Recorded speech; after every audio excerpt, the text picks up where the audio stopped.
छठा अध्याय ऋषभदेव का दिव्य विग्रह वन अग्नि में तिरोहित। राजा परीक्षित ने पूछा, हे भगवान, ऋषभदेव जी अंतरात्मा और परम ज्ञानी थे। उनके कर्म ज्ञान अग्नि में दग्ध हो चुके थे। उनको सिद्धियों से कुछ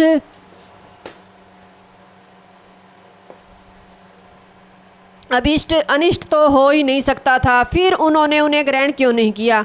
सुखदेव जी बोले, हे राजन, तुमने ठीक कहा, किंतु योगी पुरुष इस चंचल मन का विश्वास नहीं करते। जैसे कपटी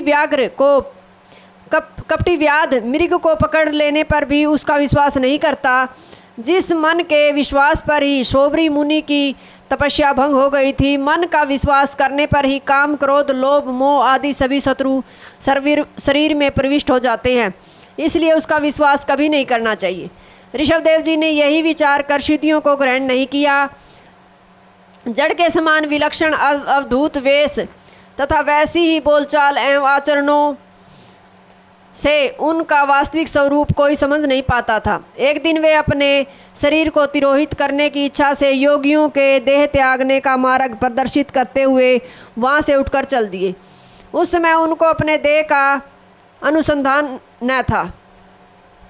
प्रकृति की इच्छा से उनका शरीर इधर उधर घूमता हुआ देवयोग से दक्षिण देश कर्नाटक में जा पहुंचा। वहाँ उन्होंने एक बगीचे में जाकर अब तो न बोलना है न कुछ खाना ही है, ऐसा विचार कर मुख में एक पत्थर का टुकड़ा डाल लिया था और वहाँ वे उन्मत्त के समान नगन होकर इधर उधर घूमते फिरते थे। देवयोग से उसी समय वन में भयंकर अग्नि लग गई। अग्निदेव ने ऋषभदेव के साथ वह सारा वन भस्म कर दिया। ऋषभदेव जी का शरीर जलाने में अग्नि का सामर्थ्य न था। वह उनकी इच्छा से स्वयं तिरोहित हो गया। इसके अनुसार योगी का शरीर अग्नि, जल आदि के द्वारा नष्ट नहीं किया जा सकता था। अतः उनका शरीर अग्नि से दग्ध हुआ, यह व्याख्या करना उचित नहीं। जिन ऋषभदेव के इस अद्भुत चरित्र को सुनकर कर्नाटक देश का राजा अरहन उनका रहस्य समझ न सका और भवितव्यतावश मोहित हो अपने विशुद्ध धर्म का परित्याग कर शास्त्र निंदित पाखंड मत के प्रचार में लग गया। जिस मत का अवलंबन करने वाले पाखंडी जन स्मृति विहित स्नान, आचमन, शौच, आचार से हीन तथा केश उल्लोचन आदि निंदित व्रतों का स्वेच्छा से ग्रहण कर वेद, देवता और ब्राह्मणों की निंदा था स्मृति को सदाचार वाक्यों की अवहेलना करने लगे। मिट्टी और जल से देह की शुद्धि करें। वे स्मृति वाक्य ये हैं, मिट्टी और जल से देह की शुद्धि करें। मलिन वस्त्र धारण करने वाले मनुष्य से भाषण न करें। स्नान किए बिना भोजन करने वाला मल भक्षण करता है और बिना जप किए भोजन करने वाला पीप और रुधिर का पान करता है। इन शौचाचार विहीन पाखंडियों का अनुसरण करने वाले मनुष्य अंध परंपरा न्यास से घोर नरकगामी होते हैं। ये स्वयं तो नष्ट हैं ही, दूसरों को भी नष्ट किया करते हैं।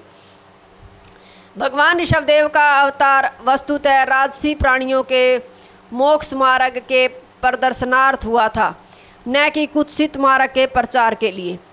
मैं ऋषियों ने इसी के अनुरूप श्लोकों का गान करते हुए कहा है, अहो बड़े आनंद की बात है, इस सपत द्वीपवती पृथ्वी के समस्त द्वीप एवं खंडों में यह भारतवर्ष ही अधिक पुण्यप्रद माना गया है, जहाँ की प्रजा भगवान के अवतार संबंधी मंगलमय चरित्रों का गान करती है।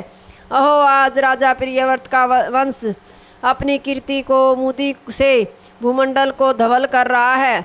जिस वंश में पुराण पुरुष भगवान ने ऋषभ रूप में अवतीर्ण होकर मोक्ष धर्म का उपदेश किया था, कौन राजा अथवा योगी मनोरथ से भी उनके मार्ग का अनुसरण कर सकता है?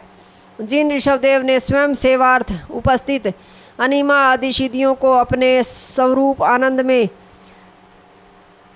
आनंद से निस्तेज कर ठुकरा दिया था। हे राजन, इस प्रकार समस्त देवता एवं ब्राह्मणों के परम गुरु भगवान ऋषभदेव के परम मंगलमय पापनाशक इन विशुद्ध चरित्र का मैंने आपके समक्ष वर्णन किया। जो श्रद्धा भक्ति से इसका श्रवण करता है और इसे सुनाता है, उन दोनों की भगवान में निश्चल भक्ति हो जाती है। भक्ति रस में निमग्न ऐसे भगतजन मुक्ति का भी अनादर कर देते हैं। हे राजन, भगत वत्सल भगवान आपके पूर्वज पांडवों के गुरु, देवता, सुहृदय, दूत, सारथी आदि सब कुछ बने, फिर भी भजन करने वालों को वे मुक्ति भले ही दे दें किंतु भक्ति योग नहीं देते।